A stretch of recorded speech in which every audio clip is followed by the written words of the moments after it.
Baik, kita mulai ya.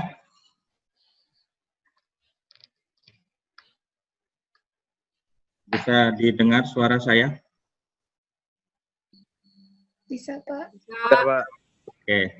Bisa, Pak. Assalamualaikum warahmatullahi wabarakatuh. Waalaikumsalam warahmatullahi wabarakatuh. Selamat pagi, salam sejahtera. Sudah pada mandi? Alhamdulillah udah, Pak. Udah, ada yang belum kayaknya. Oke, hari ini kita akan memulai perkuliahan statistika untuk ilmu kelautan. Jadi, kuliah yang akan kita lakukan, ini karena kondisinya memang masih dalam masa pandemi, jadi kuliahnya akan dilakukan secara online atau daring, dan ini masih menunggu sampai kondisinya nanti apakah akan berubah menjadi sistem offline atau masih tetap dengan sistem daring.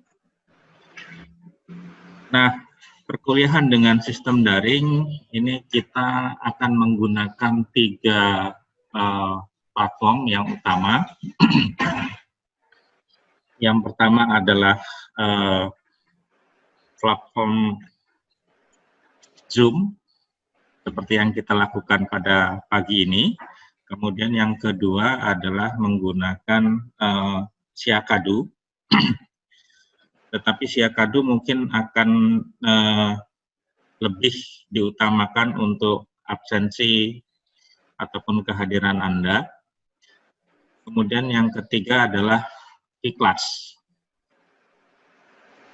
Nah, Vclass mungkin akan kita gunakan juga untuk penyampaian materi, kemudian berkaitan dengan responsi dan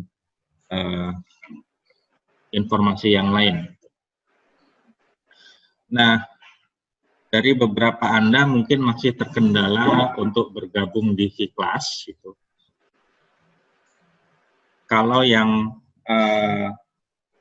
seperti semalam ada yang melaporkan hanya di halaman awal, kemudian ada perintah continue, tapi kalau diklik kembali lagi ke halaman awal, saya tidak tahu persisnya permasalahannya apa, tapi kemungkinan ada masalah dengan akun Anda.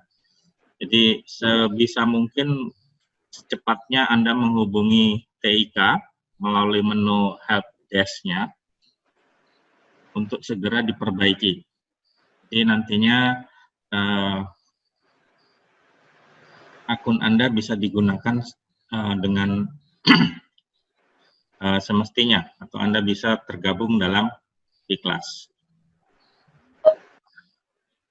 Nah, di kuliahan pertama ini,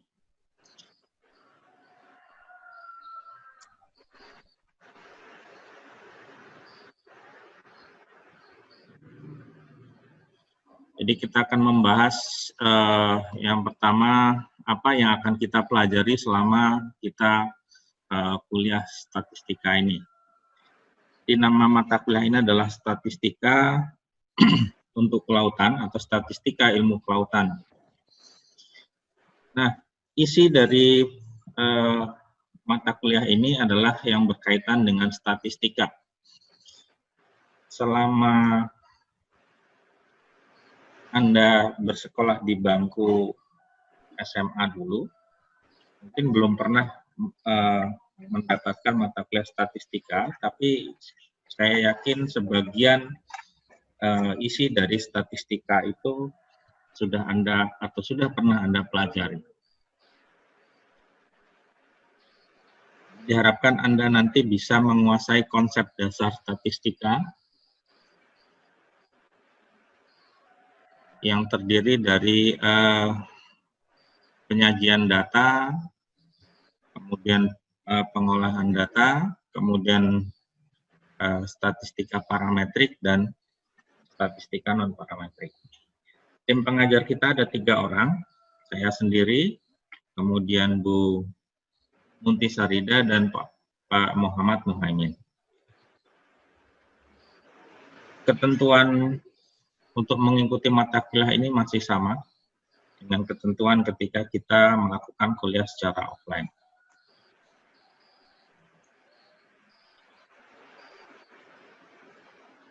Kemudian ini yang diharapkan ketika Anda telah menyelesaikan perkuliahan ini. Jadi Anda diharapkan memiliki kemampuan atau kompetensi untuk menggunakan statistika berkaitan dengan kehidupan sehari-hari, terutama yang berhubungan dengan ilmu kelautan. Nah, karena perkuliahan kita masih dengan sistem online,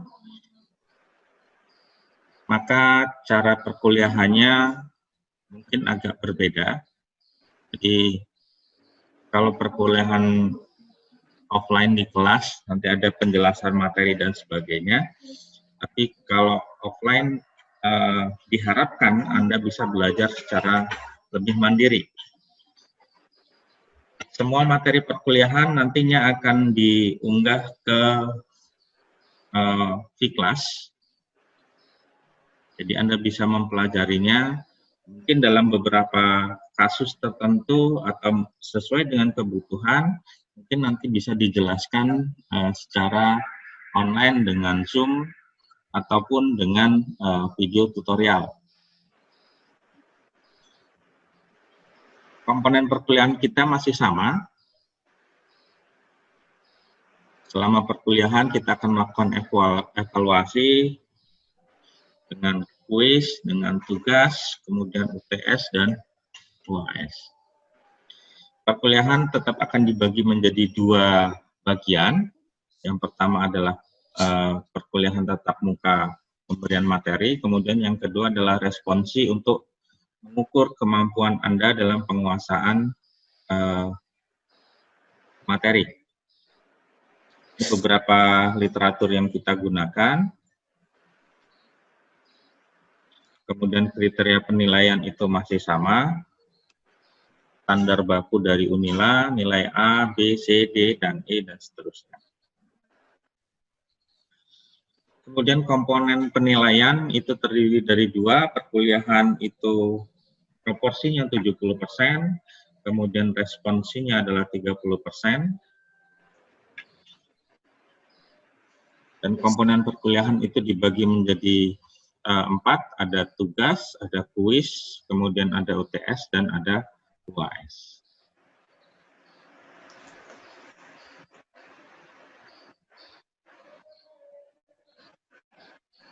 Nah, materi perkuliahan kita rencananya akan melakukan pertemuan selama 16 kali.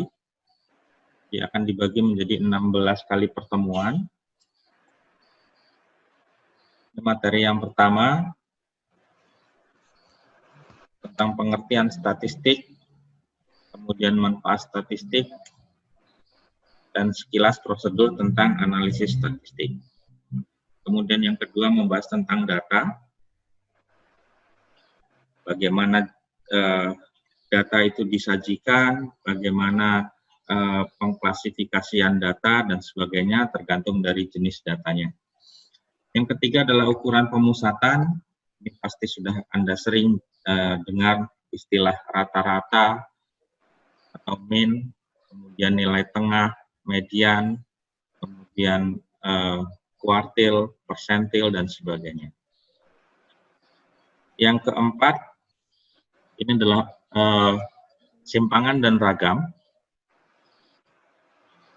Ini berkaitan dengan data dalam populasi yang cukup besar, bagaimana menganalisis data berdasarkan sampel, kemudian untuk menduga populasi. Kemudian yang kelima ini adalah tentang sebaran dan peluang. Bagaimana data itu menyebar, apakah datanya menyebar normal atau lebih condong ke kiri dan kanan. Nah, 5 materi awal ini akan disampaikan oleh saya. Kemudian materi berikutnya ini nanti akan disampaikan oleh Bu Munti Sarida. Ini lebih membahas tentang statistika parametrik. Jadi pokok bahasanya sama yang disampaikan oleh Bu Munti, ini tentang statistika parametrik. Isinya ada regresi korelasi, kemudian statistika parametrik, analisis varian, dan seterusnya. Kemudian 5 materi terakhir ini akan disampaikan oleh Pak Muhammad Muhaimin. Ini pokok bahasanya adalah statistika non-parametrik. Jadi apa bedanya statistika parametrik dan non-parametrik, nanti akan kita jelaskan. Nah, itu berkaitan dengan materi, kemudian tata tertibnya masih sama. Untuk kehadiran, Anda wajib hadir 80% untuk perkuliahan dan 100% untuk responsi. Nah, responsi juga sama dengan kuliah, jadi akan kita lakukan dalam 16 kali pertemuan. Nanti akan dibagikan berdasarkan materi-materi yang diberikan selama perkuliahan ini. Nah, itu berkaitan dengan materi perkuliahan ataupun apa yang akan kita pelajari selama perkuliahan ini. Sebelum kita lanjutkan, mungkin ada tambahan dari Bu Munti Sarida. Silakan. Assalamualaikum warahmatullahi wabarakatuh.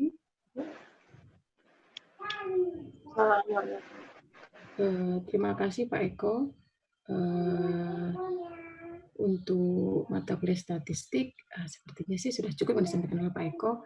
Mungkin nanti lebih ke untuk modul responsinya itu mungkin akan diberikan 1 minggu sebelum pengumpulan gitu ya. Jadi nanti terus dipantau di kelasnya.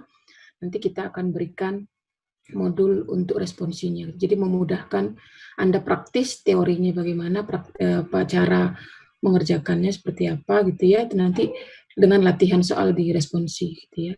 Baik, itu saja sih Pak Eko dari saya. Terima kasih. Assalamualaikum warahmatullahi wabarakatuh.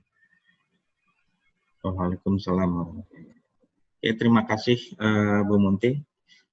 Bu Munti mungkin nanti yang lebih banyak menggunakan Zoom mungkin ya. Kalau saya mungkin beberapa kali saja nanti menggunakan Zoom karena materi yang bagian saya itu materi yang mudah, materi yang agak susah nanti materi dengan Bu Munti dan Pak Muhammad Muhaimin gitu ya. Jadi jangan khawatir.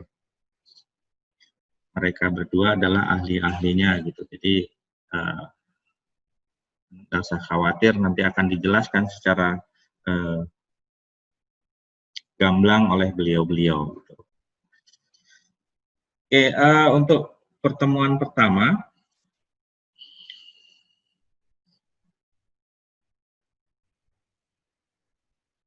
jadi tadi sudah disebutkan di kontrak, kita akan belajar tentang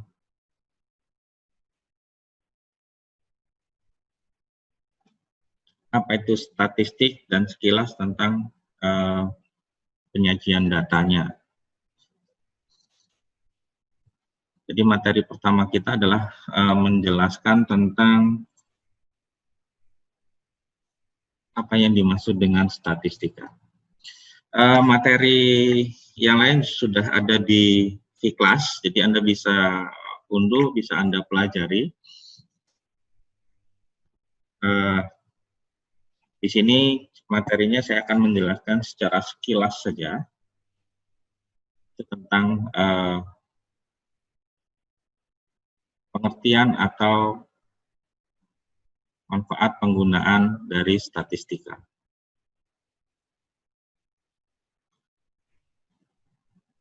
Jadi di sini kita hanya menjelaskan tentang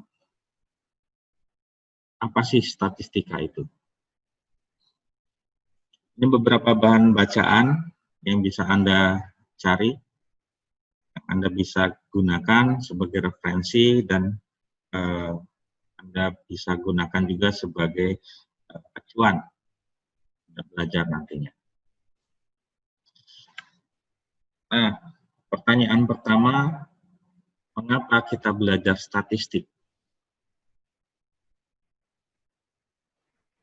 Sebelum kita ke sana, apa yang Anda ketahui tentang statistika?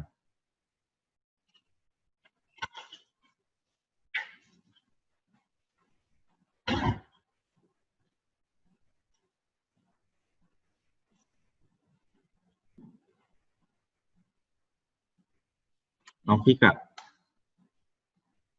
Azahra.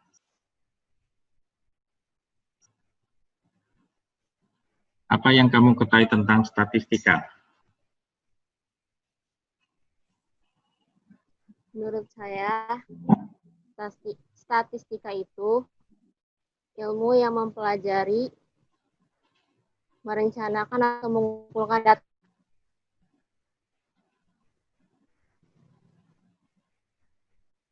Apakah statistika itu sebuah ilmu?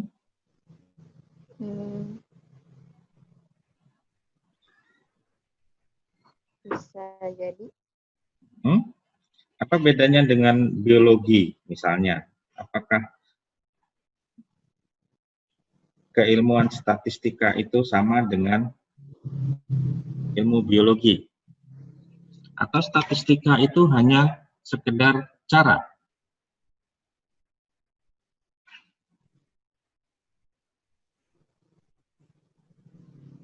Dewi?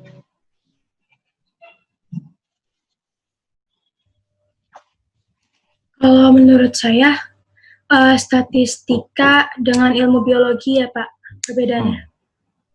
Perbedaannya itu bukan pada isinya, tapi apakah statistika itu levelnya sama dengan ilmu biologi misalnya, atau ilmu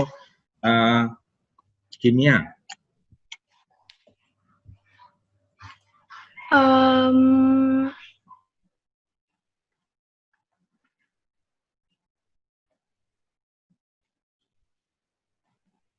Atau dengan matematika misalnya, yang agak dekat.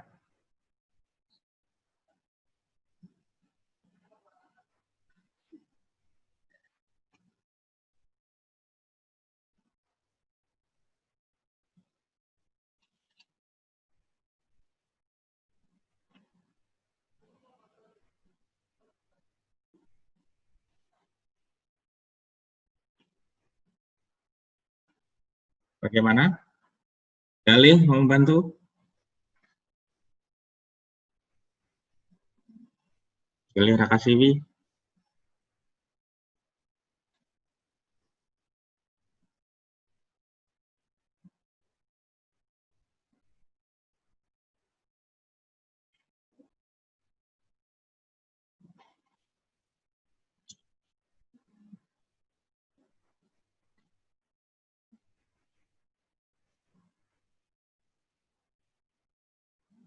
Ya, Fajar.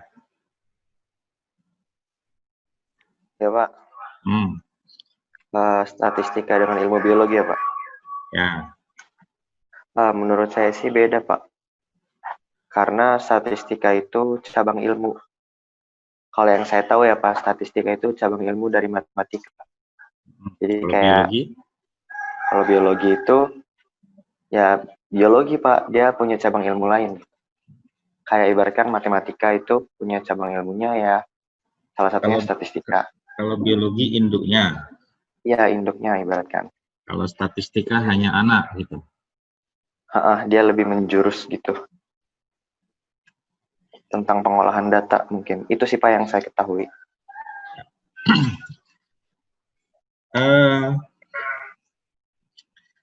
Ada dua rezim yang berpendapat bahwa statistika itu adalah sebuah ilmu. Kemudian yang satunya lagi, statistika adalah sebagai sebuah alat. Ada yang beranggapan statistika itu adalah ilmu yang berkaitan dengan data, bagaimana memperoleh data, bagaimana menyajikan data, dan bagaimana menganalisis data. Kalau itu yang beranggapan statistika adalah sebuah ilmu. Tapi ada yang beranggapan statistika adalah alat. Alat untuk mempelajari fenomena keilmuan.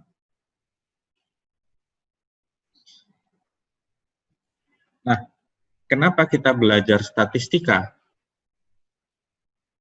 Mengapa kita perlu mempelajari statistika? Kalau tadi berkaitan dengan keilmuan, itu tentang pengumpulan data, penyajian data, dan analisis data, maka statistika itu berkaitan dengan informasi atau data. Nah, apa bedanya informasi dengan data? Informasi itu sumbernya adalah data. Jadi data itu bisa menjadi sumber informasi. Data hanya bisa berfungsi sebagai data saja. Bedanya di mana? Ketika data itu sudah dilakukan analisis ataupun sudah diolah, maka data itu akan menjadi informasi. Tapi kalau data itu masih dalam bentuk datanya saja, maka data itu belum bernilai sebagai informasi. Sebagai contoh misalnya, kalau Anda melakukan pengamatan, berapa jumlah misalnya tegakan mangrove di sebuah ekosistem. Datanya itu mungkin per transek ataupun per wilayah itu mungkin hanya disajikan dalam jumlahnya saja. Nah, pada kondisi itu, maka data belum bisa bernilai sebagai informasi. Karena kita hanya tahu jumlahnya. Di transek sekian ada 10, di transek kedua ada 15, di transek ketiga ada 5 misalnya. Nah, data itu hanya bernilai sebagai data saja, belum bisa memberikan informasi apa-apa. Tapi kalau sudah diolah, pengolahan paling dasar itu biasanya disajikan dalam bentuk tabel, atau misalnya dihitung berapa rata-ratanya. Nah, ketika sudah menjadi misalnya rata-rata, maka rata-rata itu akan bernilai informasi. Seperti Anda misalnya. IPK Anda masing-masing berapa?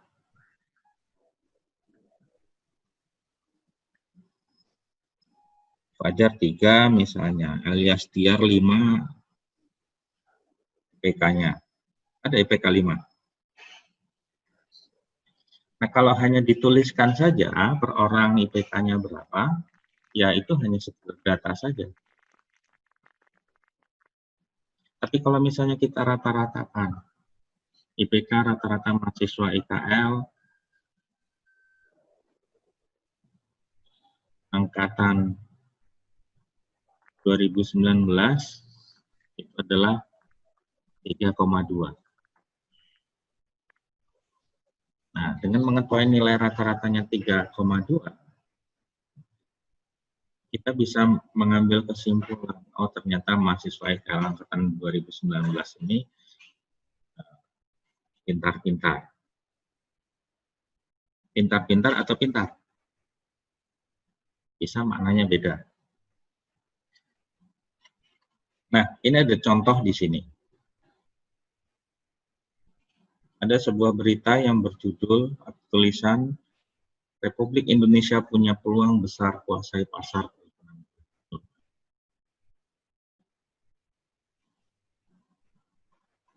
Dari mana kita bisa tahu bahwa Indonesia akan menguasai pasar perikanan global?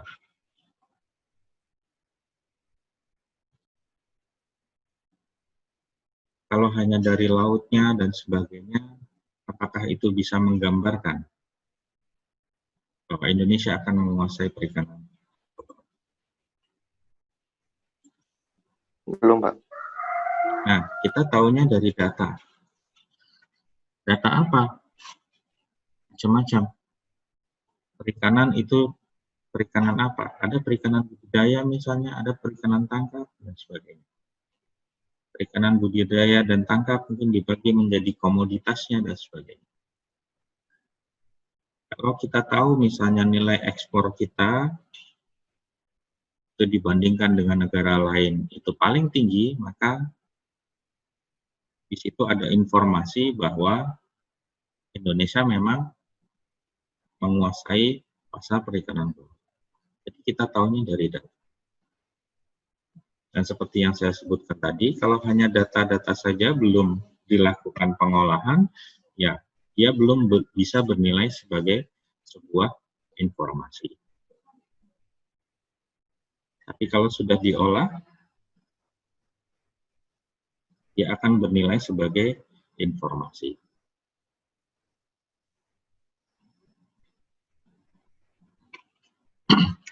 Nah, statistik juga berfungsi untuk alat bantu mengambil keputusan.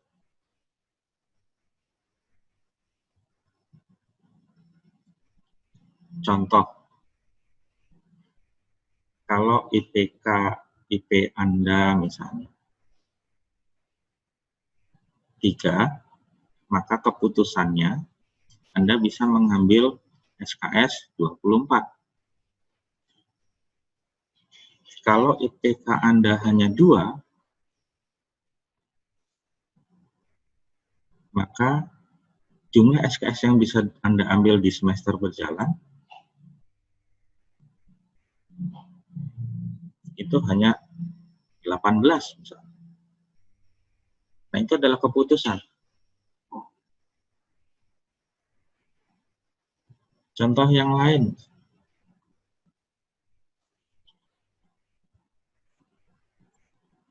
kalau misalnya uang saku Anda rata-rata adalah 1 juta per bulan. Misalnya, mudah-mudahan lebih ya uang sakunya.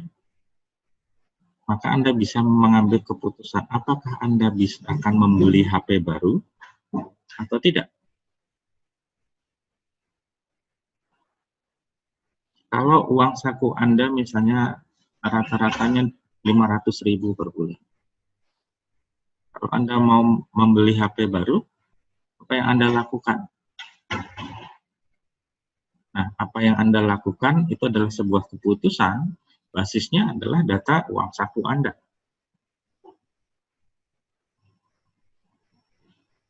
Jadi bulan Januari 500.000, bulan Februari 700.000, bulan Maretnya 1 juta misalnya, di rata-rata berapa? Lalu apa yang akan Anda lakukan dengan rata-rata itu untuk mengambil keputusan membeli HP baru atau tidak? Nah, ini adalah definisi statistik tadi. Ada yang beranggapan sebagai sebuah ilmu, ada yang beranggapan statistika itu hanya sebuah alat. Ada 2 istilah di sini, statistika dan statistik. Kalau statistika itu adalah ilmunya, kalau statistik adalah apa yang dipelajari dari ilmu statistika itu. Jadi statistika itu hanya berhubungan dengan nilai atau gambaran informasi dari sesuatu yang diwujudkan dalam bentuk data.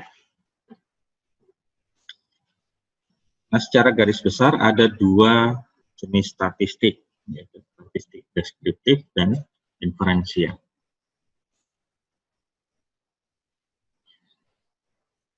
Fungsi statistik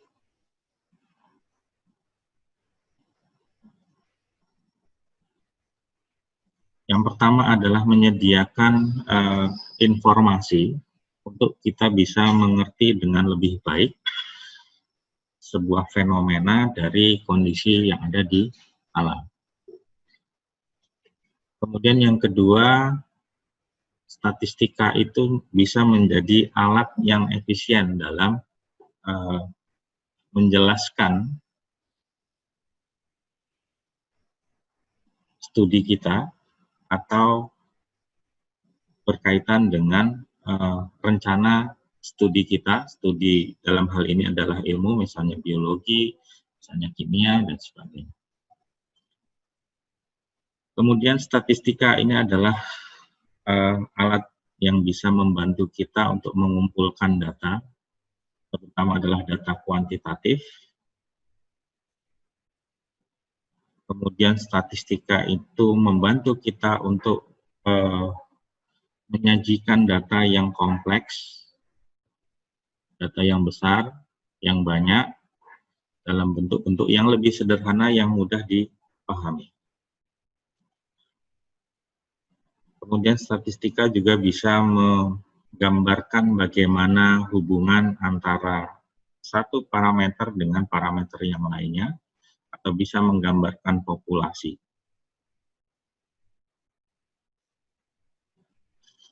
Nah, tadi berkaitan dengan jenis statistik yang dibagi dua. Ada statistika deskriptif, ada statistika inferensial.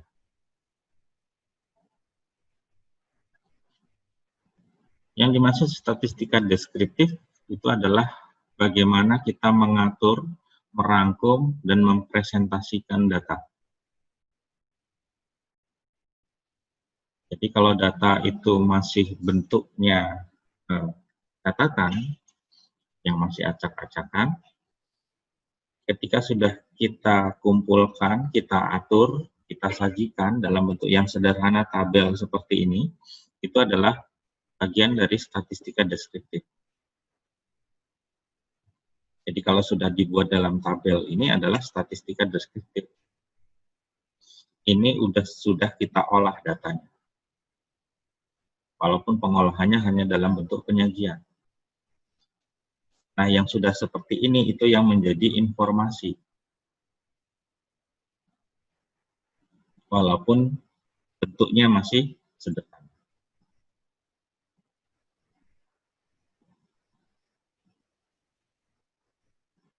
Kenapa ini bisa menjadi informasi? Kalau kita lihat datanya di sini misalnya, ada waktu ke 0 sampai ke 13. Bagaimana kita tahu kecenderungan datanya? Perubahan suhunya bagaimana?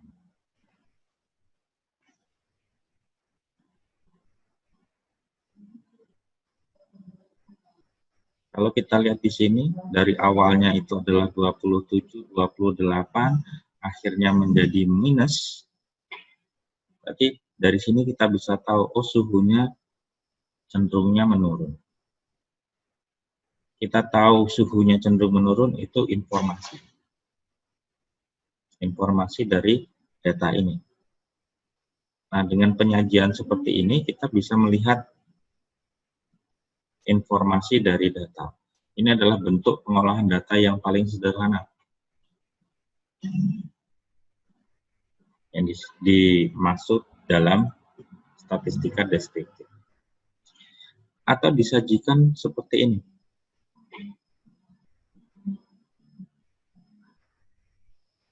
Dari bentuk gambarnya kita tahu suhunya akan semakin menurun. Kalau yang seperti ini, mungkin kita perlu membaca berapa nilainya. Kalau datanya hanya segini, kalau datanya ratusan ribuan, kalau tabel membacanya kita mungkin akan susah. Tapi kalau dalam bentuk grafik seperti ini, kita lebih mudah memahaminya.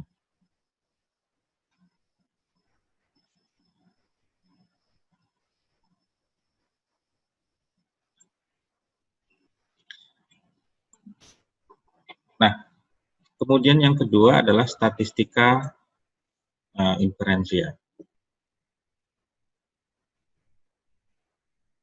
Statistika inferensia ini itu adalah metode untuk bagaimana kita menggambarkan populasi berdasarkan sampel. Karena Anda berjumlah 42. Saya ambil dari Anda 10 orang. Kemudian 10 orang itu saya ukur tinggi badannya. Dari 10 orang yang saya ukur tinggi badannya, dengan metode tertentu, nanti saya bisa menjelaskan bagaimana sifat dari 42 anggota grup Anda.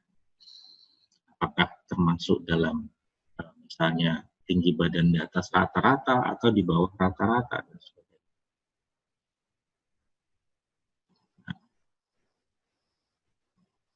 Untuk menjelaskan sifat populasi berdasarkan sampel ini tentu tergantung dari sampelnya, bagaimana kita mengambil sampelnya,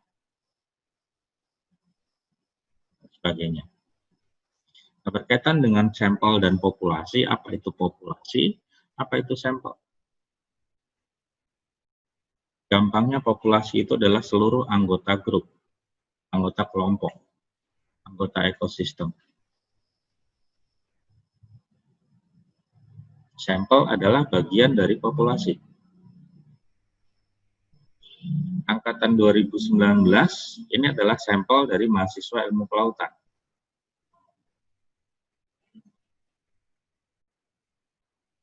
Populasinya mahasiswa ilmu kelautan, salah satu sampelnya adalah mahasiswa angkatan 2019. Mahasiswa ilmu kelautan itu adalah bagian dari populasi mahasiswa jurusan perikanan dan kelautan. Mahasiswa perikanan dan kelautan adalah bagian atau sampel dari mahasiswa fakultas pertanian dan seterusnya. Definisi populasi dan sampel. Nah, mengapa kita memerlukan sampel? Yang pertama, waktu, tenaga, dan biaya kita terbatas. Bayangkan kalau Anda disuruh mengukur panjang ikan tongkol yang ada di laut.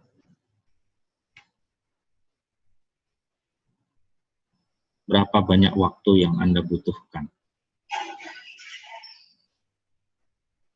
untuk mengukur panjang ikan tongkol di laut? Tenaganya berapa butuh orang? Kalau Anda sendiri, berapa lama bisa selesai?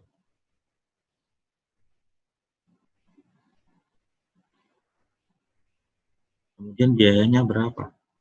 Untuk mempersingkat waktu, menghemat tenaga dan biaya, maka yang kita lakukan adalah pengambilan sampel. Karena akan lebih cepat, lebih mudah, dan bisa ditangani dengan baik. Jadi dari populasi kita ambil sampelnya, metodenya adalah sampling, dari sampel kita analisis inferensinya bagaimana sifat populasi ini.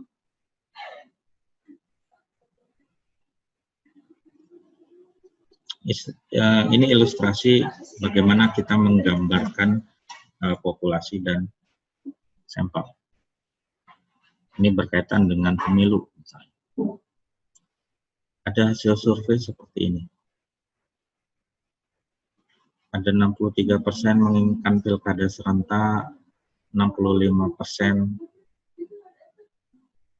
tidak boleh ada PLT, 53% pilkada satu putaran, dan sebagainya.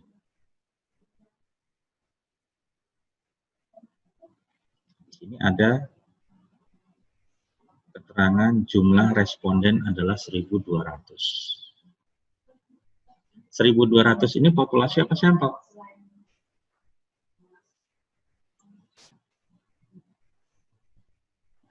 Indah. Sampel, Pak. Populasi apa sampel, Indah? Indah Teresia. Dibuka dulu mic-nya. Gimana Pak? Soalnya kurang jelas. Nah, dari 1.200 responden ini, itu populasi apa sampel? Populasi, Pak. Populasi. Ada yang punya jawaban lain? Sampel, Pak. Populasi apa sampel? Sampel. Sampel, Pak. Sampel apa populasi? Sampel. Sampel, Pak. Sampel, Pak. Sampel, Pak. 1.200 populasi.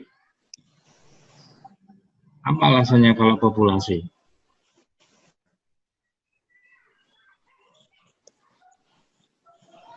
Apa alasannya kalau ini adalah sampel? Karena itu sebagian orang di wilayah. Karena itu merupakan responden dari wilayah tersebut, Pak. Kalau responden itu populasi apa sampel? Sampel. Sampel. Sampel apa populasi? Sampel. Sampel, Pak. Sampel, Pak. Sampel. Sampel apa sampel? Sampel. Sampel.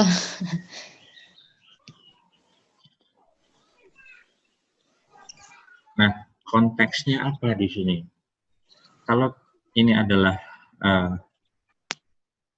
masyarakat, maka 1.200 ini adalah sampel.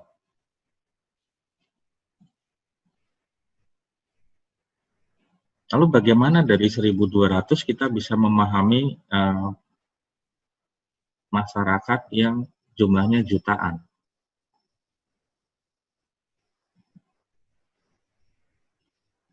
Jadi 1.200 orang kita bisa gunakan untuk menggambarkan masyarakat secara umum. Nah, analisis dari 1.200 untuk menggambarkan misalnya 5 juta penduduk di suatu wilayah misalnya, itu adalah statistika inferensial.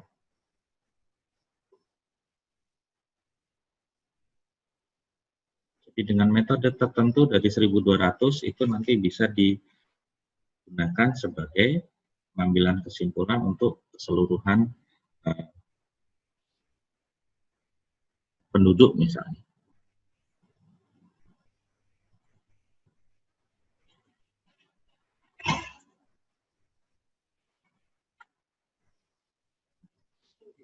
Nah, ada sebuah berita lagi, 80% air di Cina tidak layak minum. Bagaimana kita bisa tahunya ada 80% yang tidak layak minum?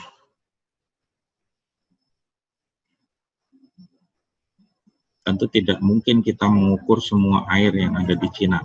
Misalnya. Nah, untuk mengambil kesimpulan ini, kita akan meneliti beberapa contoh air dari sebagian wilayah. Nah, contoh air itu adalah sebuah sampel. Itu berkaitan dengan data dan sampel. Lalu dalam statistika ada beberapa istilah.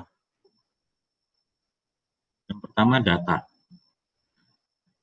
Data itu sekumpulan fakta atau kondisi. Bisa numerik berupa angka, bisa berupa non-numerik. Kemudian data itu diambil dari mana?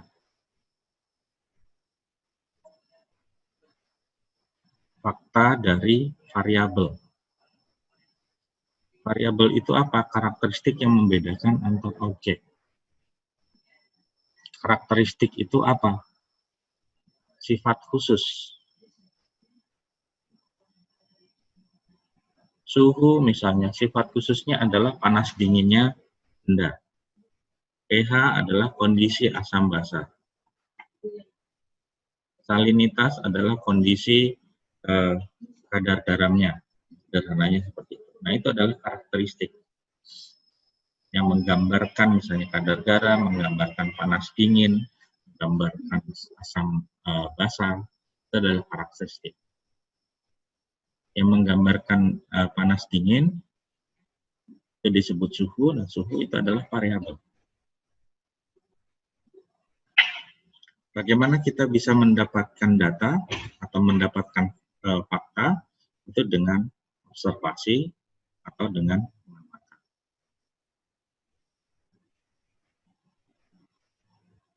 Di sini misalnya ada data. Ada berapa observasi di sini? Dari data ini. Yang mana observasinya? Yang mana variabel?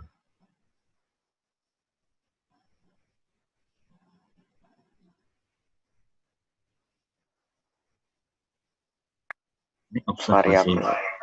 Observasinya ada di misalnya wilayah. Variabelnya adalah jenis perahunya. Dia memiliki karakteristik yang berbeda. Jukung dengan kapal motor itu berbeda. Sifat khususnya. Observasinya di lokasi ini. Jadi ada sekitar misalnya berapa di sini? 22, Pak. 22. Oke, Anda bisa menghitungnya dengan cepat.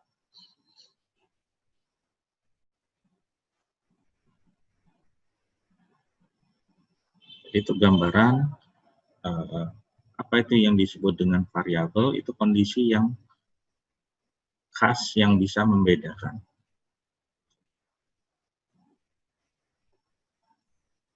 Nah, variabel tadi ada yang kualitatif, ada yang kuantitatif. Nah, tadi disebutkan data itu ada yang numerik dan ada yang non-numerik. Apa bedanya dengan kualitatif dan kuantitatif?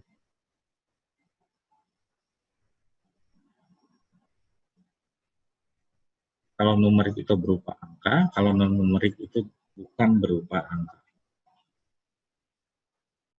Kalau kualitatif, kuantitatif, apakah sama dengan numerik dan non-numerik?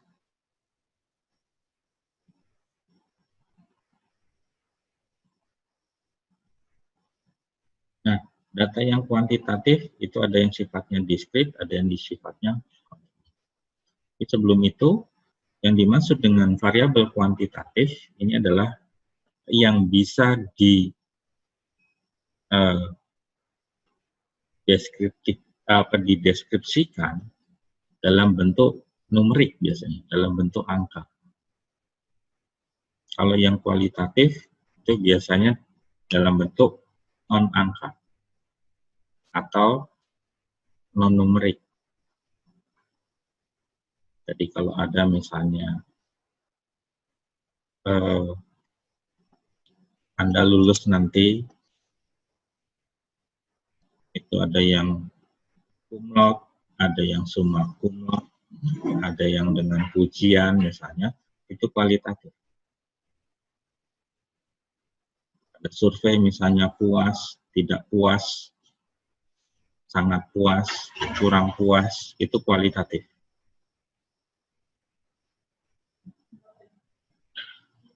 Nah, yang kuantitatif ini biasanya berupa angka. Bentuknya bisa diskrit dan kontinu.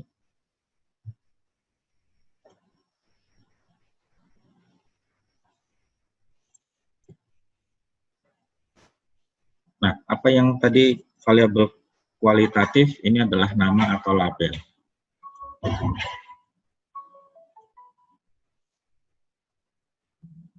Bisa berupa jenis ikan, jenis alat tangkap, dan sebagainya.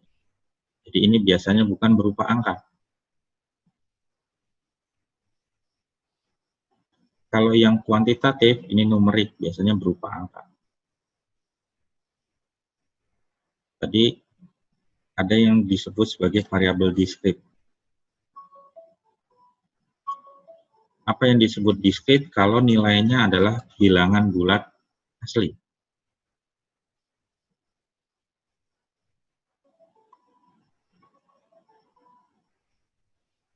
Kalau kontinu, nilainya itu sifatnya adalah tak hingga atau bilangan real. Apa bedanya bilangan bulat asli dengan bilangan real? Di SMA sudah pernah diajarkan. Nah, data yang diskrit tadi dan kontinu dari variabel itu dibedakan berdasarkan skala pengukurannya. Ada yang namanya data nominal, ordinal, interval, dan rasio.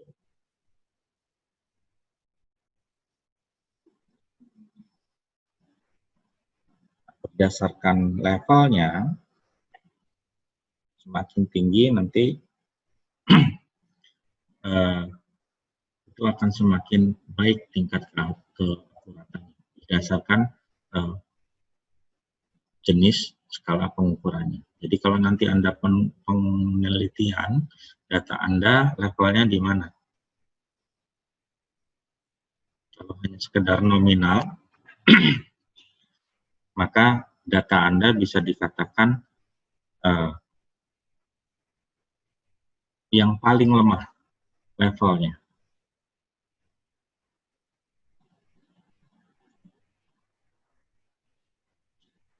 Sebagai contoh di sini ada skala nominal, ordinal, interval, dan rasio.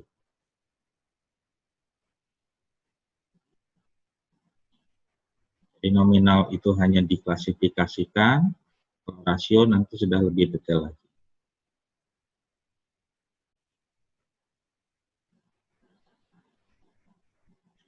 Oke, itu yang berkaitan dengan pengantar kita hari ini.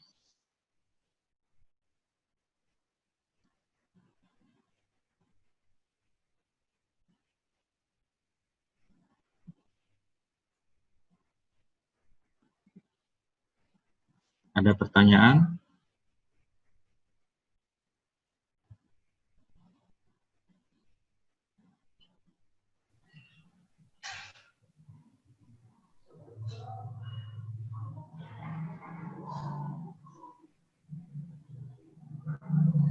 Berarti fokusnya tentang mengolah data ya, Pak?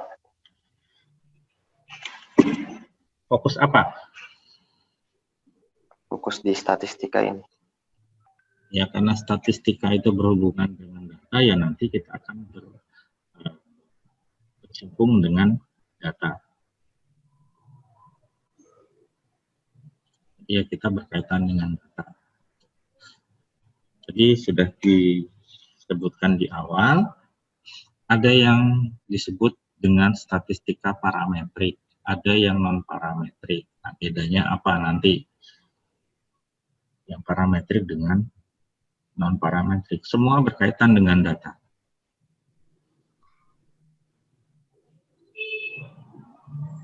Sekarang pertanyaan saya, kalau untuk anak ilmu kelautan, peran statistikanya gimana? Atau ada yang bisa memberikan contoh? Maksudnya gimana, Pak? Aplikasi statistika di ilmu kelautan. Ada, Pak. Ya. Contohnya apa? Contohnya kayak yang baru-baru ini yang akan terjadi. Apa itu yang baru-baru ini? Tsunami 20 meter, Pak. Kan itu berdasarkan statistik data dari salah satu dosen di ITB gitu. Kan itu salah satu penerapan dari ilmu statistika, Pak. Penerapannya di mana? Bisa kasih contoh? Penerapannya kayak yang di berita itu kan kayak data waktu, Pak.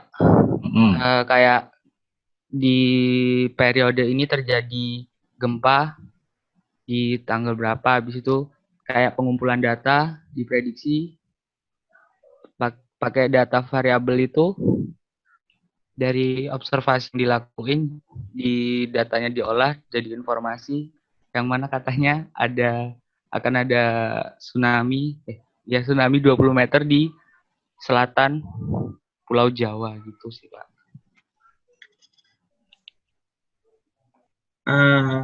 Ada tepatnya, ada tidak. Kalau yang dimaksud statistika itu seperti apa misalnya? Kalau ada kemungkinan tsunami 20 meter, kalau kita berdasarkan statistika, itu datanya mungkin misalnya diambil dari tahun katakanlah dari zaman kerajaan Majapahit gitu, pernah ada tsunami berapa meter, seterusnya misalnya zaman penjajahan Belanda, zaman penjajahan Jepang, sampai yang terakhir. Nah dari situ rata-ratanya berapa? Mungkin ada yang 40 meter, jadi ada yang 30 meter. Nah, kalau dari rata-rata itu kemudian kita simpulkan ada peluang tsunami 20 meter, itu ilmu statistiknya di situ. Tapi kalau dari misalnya analisis potensi gempa berapa skala Richter misalnya ya, kemudian itu akan membangkitkan gelombang tsunami setinggi 20 meter, nah itu bukan statistiknya.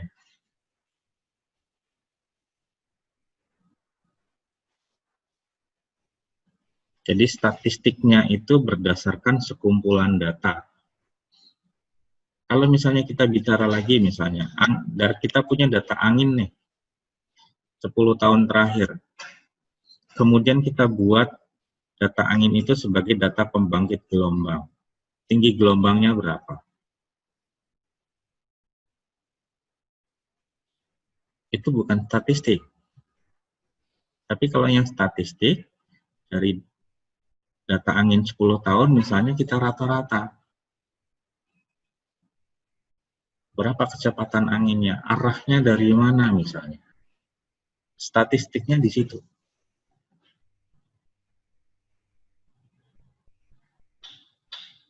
Jadi secara sederhana kita bisa bedakan mana yang statistik, mana yang non-statistik. Contoh yang lain, yang biologi misalnya. Kita punya data plankton. Fitoplankton misalnya, padatannya berapa? Kita punya data ikan.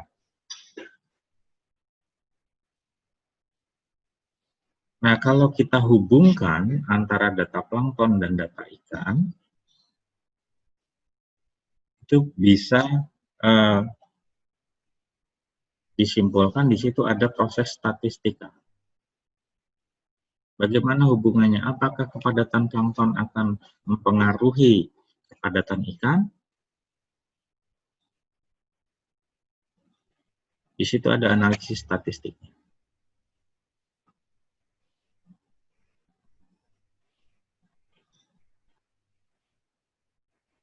Contoh yang lain ada yang bisa memberikan?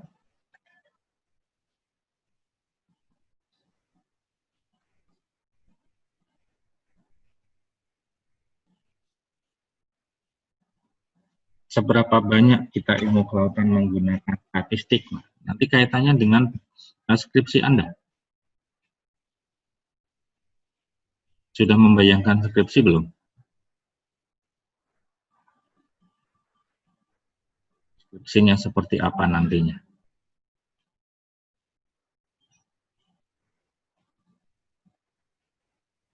Sudah terbayang skripsi? Belum, Pak. Belum? Masih jauh di angan-angan? Iya, Pak. Nah, apakah nanti menggunakan statistik atau tidak? Saya yakin menggunakan statistika semua. Minimal statistika deskriptif. Seperti apa statistika deskriptif? Kalau data Anda nanti ditampilkan dalam bentuk tabel, itu contoh penggunaan statistika yang paling sederhana.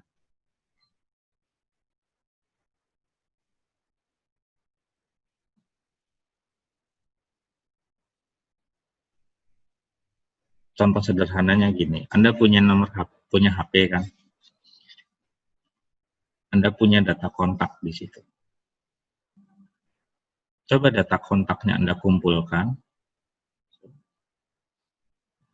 Anda urutkan dari yang A sampai ke Z, Anda hitung yang A ada berapa, yang B ada berapa, yang C ada berapa. Itu statistik yang sederhana. Seperti itu. Nanti Anda kalau skripsi minimal pasti ada itu. Penyajian data dalam bentuk tabel itu statistik yang sederhana. Kalau yang agak rumit lagi mungkin nanti hubungan. Hubungan tadi misalnya contohnya fitoplankton dengan ikan, nutrien dengan ikan misalnya. Fitoplankton, suhu, pH, salinitas, dan sebagainya dengan ikan dan sebagainya. Jadi ada hubungan yang sederhana, ada hubungan yang kompleks, tergantung dari banyaknya variabel yang kita amati.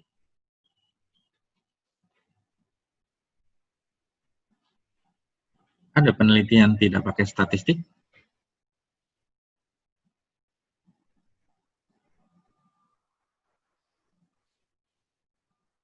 Kalau penelitian berkaitan dengan data berarti pasti menggunakan statistik.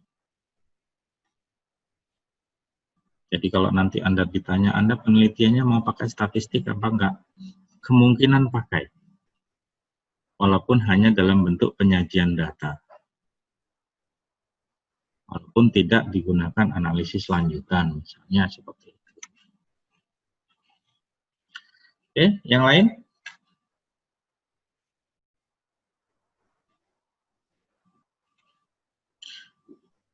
Sudah ngisi absen di Siakadu? Sudah, Pak. Sudah. Sudah, Pak. Sudah, Pak. Sudah, Pak. Belum, Pak. Saya belum, Pak. Yang belum nanti ngisi. Setelah ini nggak apa-apa, Pak. Ya. Kalau kita pakai Siakadu kan itu absennya biasanya pakai barcode kan. Nah, Ya. Kalau kita pakai Zoom begini, barcode-nya nggak bisa kita share. Nah, mungkin ada yang pakai handphone dan sebagainya untuk Zoom. Nah, gimana nyekan barcode-nya nanti? Yang lain?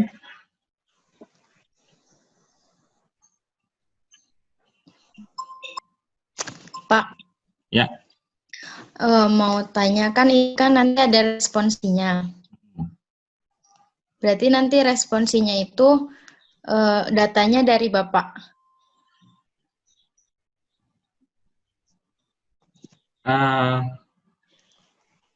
Bisa iya, bisa tidak. Kalau tidak, berarti kemungkinannya kita yang cari datanya, Pak. Maksudnya yang mengamati observasi. Mungkin kita tidak observasi langsung, tapi bisa saja, misalnya, saya minta Anda mencari datanya. Bisa data sekunder dari manapun, gitu kan. Tergantung nanti dari kebutuhannya. Apakah Anda harus mencari data sendiri, atau data akan disediakan. Oke, Pak. Terima kasih.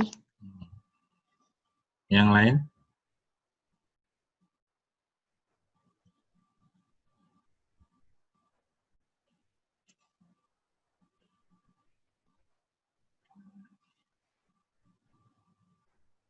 Cukup untuk hari ini?